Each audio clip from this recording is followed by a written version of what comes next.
Okay, for the step over triangle from side control, the first thing that I need to make sure of is I have like a good deep leg placement underneath of his shoulder and a head control. So I'm always looking to get inside of this deep, and not just a head control here, but I want to make a grip on his deltoid here. So once I make this grip here, I have this hand free to try and manipulate his legs. Usually the legs are going to be bent, so I'm going to be trying to bring them to one side. I like to thread this through, put my knuckles on the floor, and I start to bring my knee up on top. What this will encourage them to do is to put their hand on top of my knee to stop me from going to the mount. So as soon as he puts his hand on my knee, I trap his wrist, and then I'm going to swing my leg over and under his head and roll to my back and connect the triangle.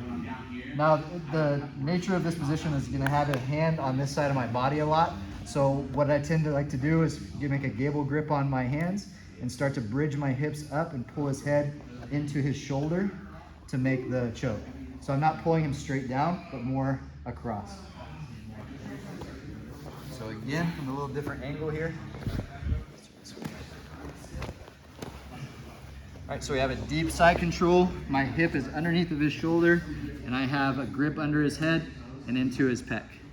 From here, I'm gonna look to try and force his knees away and give him the idea that I'm trying to go to the mount. So I thread the legs and put my knuckles on the floor, and I'm gonna bring my rear side knee right on top of his hip. If he doesn't do anything here, then I will just continue to go to the mount. But people put their hand right there. I take my hand, I punch his wrist to his stomach, and now it's very easy for me to swing my leg over and put my kneecap on the ground. From here, I just continue to put my shoulder down and lock the triangle. Now his arm is hidden. He can even hide it behind his back like this. I make a gable grip on my hands, and I'm pulling his neck into his shoulder as I press my hips this way and pinch my knees together.